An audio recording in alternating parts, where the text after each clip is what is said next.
초등 고학년, 특히 초5부터는 아이의 초등 공부를 마무리하고 중등을 대비하기 시작해야 하는 시기이기 때문에 챙겨야 할 것들이 엄청 많습니다. 평소보다 할 일과 공부가 두세 배는 늘어나는 느낌이죠. 그럴 때일수록 가장 중요한 것들에 대한 우선순위를 생각하지 않을 수 없는데요. 오늘은 초등 고학년 시기 아이 공부를 위해 부모님들이 다른 것들보다 우선해서 가장 챙겨주셔야 할 것에 대해서 말씀드리겠습니다. 그건 바로 아이들의 멘탈 관리입니다. 초등 고학년 아이들의 공부에 자연스럽게 따라붙는 말들 중 이런 말이 있죠. 어릴 때부터 달린 아이들은 초등 고학년 때 반드시 번아웃이 온다. 이 말에 대해서 경험적으로 우리 아이는 아니던데요 하시는 분들도 있고, 그건 그럴까봐 안 시켰다는 초등 고학년 때까지 공부 안 시킨 엄마들의 핑계 아닌가요? 라며 믿지 않으시는 분들도 종종 있습니다. 하지만 정말 그 시기를 보내고 나서 정말 그렇더라고요 라고 공감하시는 선배 엄마들도 많으신데요. 제 경험적으로 봤을 때에는요, 초9부터 중등에 이르기까지 시기의 차이는 있지만 초 저 때부터 열심히 엄마표든 학원이든 해온 아이라면 그런 비중이 훨씬 더 높고요. 또 점점 아이들의 번아웃 시기가 빨라지고 있는 것도 최근의 특징입니다. 초고가 뭐예요? 초1, 2부터 번아웃이 오는 아이들이 늘어나고 있습니다. 왜냐하면 공부를 잘하든 잘하지 못하든 사람이라면 계속 전력 질주하는 공부를 할 수는 없거든요. 쉬는 시간, 즉 숨통이 트이는 시간도 있어야 하고, 좋아하는 것만 하며 살 수는 없지만 싫어도 해야 하는 이유 또는 해야 하는 정도를 알아야 그나마도 참고할 수 있는데, 초등 아이들에게 그런 부분을 이해시키기도 어렵고 또 설명해야 하는 걸 생각하지 못하시는 분들도 많기 때문입니다. 게다가 엄마 입장에서는 다 중요한 것 같으니까 빈 시간을 조금이라도 효율적으로 보내게 하고 싶어서 이런저런 것들을 촘촘하게 아이 스케줄에 넣게 되는데요. 엄마의 욕심 때문에 빡빡한 스케줄에 쳇바퀴 같은 끝이 없는 공부를 하게 되는 아이는 번아웃으로 빠지기가 너무 쉽습니다. 물론 그렇게 해도 버티는 아이가 있고요. 요리 멘탈이라 조금만 해도 와사사 깨지는 아이들도 있는데요. 이걸 제일 잘하시는 분이 부모님이시잖아요.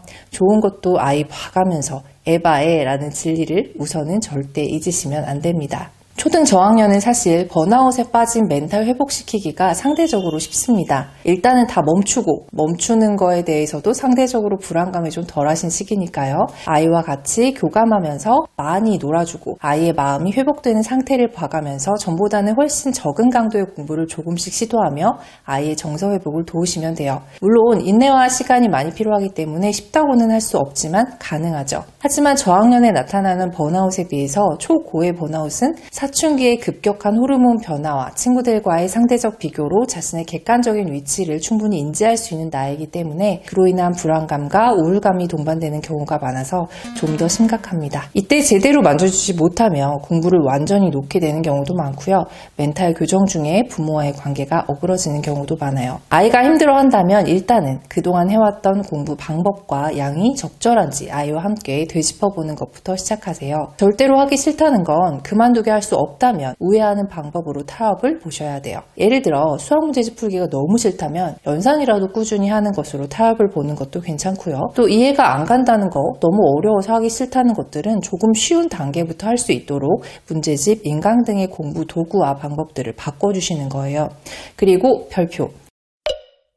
이 과정에서 가장 중요한 것은 아이가 좌절하지 않도록 만드는 것입니다. 나는 머리가 나빠서, 나는 원래 못하니까, 나는 잘할 수가 없어. 이런 마음은 번아웃의 구렁텅이에서 아이를 절대로 끌어내지 못합니다. 지나가는 말일지라도 다른 애들은 다 아는데 이것도 못하면 큰일인데 와 같은 비교의 말, 아이의 현재 상황을 비관하는 말 등을 절대로 하시면 안 돼요. 반대로 정말 기본적인 것들을 잘 해내면서 작은 성취를 느끼며 그동안 내가 못했던 건 진짜로 어려운 것을 해서 그런 거야. 공부 방법이 잘못됐던 거야. 나 머리 나쁜 거 아니구나. 나도 하면 할 수 있구나 라는 생각을 하도록 해야 합니다. 초등 고학년이 되면 연산학습지를 그만하게 되는 경우도 많은데요. 저는 때에 따라서는 수학 공부에 좌절을 느끼는 아이에게, 번아웃이 된 아이에게 하루 2장 연산학습만 시키셔도 된다고 얘기하곤 합니다. 초등 고학년이 중등 대비로 중요한 시기이긴 하지만 수학의 기본인 연산 능력만 갖추고 있어도 아이가 다시 공부하고자 하는 마음이 들 때 그걸 기초 삼아 딛고 일어설 수 있거든요.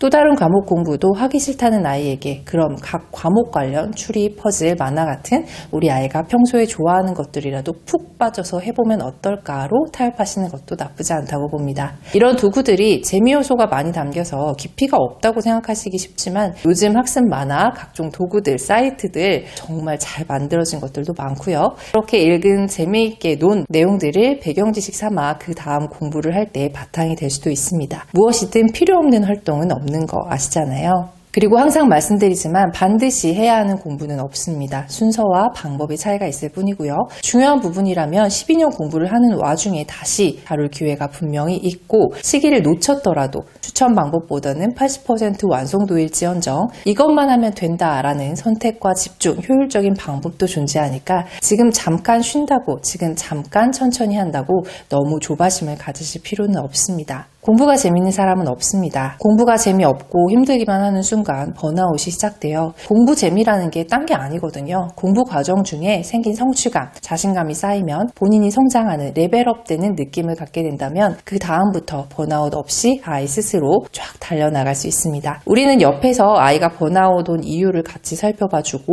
공부할 게 많아서 어려워서 그냥 왜 하는지 몰라서 등 이유에 맞는 방법들, 대안, 타협 같은 것들을 통해서 번아웃을 극복할 수 있는 방법을 같이 찾아주세요. 그리고 무엇보다도 너도 할 수 있다는 자신감을 불러 넣어주는 응원의 말이 절실히 필요한 때입니다. 우리 아이만 보세요. 아이도 외부에 나가서 얼마든지 남들과 비교하면서 생활하고 있습니다. 우리까지 우리 아이를 남들의 기준에 맞춰 평가할 필요는 없어요. 집에서 충분히 둔가둔가 해주셔도 외부 시선 때문에 어쩔 수 없이 객관적인 위치를 알 수밖에 없는 아이 괜찮습니다. 그리고 사실상 초등 고학년 시기가 지나면 아이의 공부 내용이나 방법 자체에 부모님의 영향력이 많이 미치지 못하게 됩니다. 대신 든든한 버팀목이 되어줄 수는 있죠. 무언가를 시키고 이끈다는 마음보다는 소통을 통해 아이의 상태를 잘 알고 아이가 어려움을 겪으면서 손을 내밀 때 아이의 손을 잡고 허들을 같이 뛰어넘을 수 있는 준비를 하고 또 방향을 제시해 줄 수 있는 사람이 부모가 되어야 한다는 얘기입니다. 공부는 결국 아이가 자발적으로 우러난 공부 마음이 지속되어야 지치지 않습니다. 오늘은 우리 아이를 조금은 기특하고 안쓰러운 마음으로 살펴봐 주시면 어떨까요?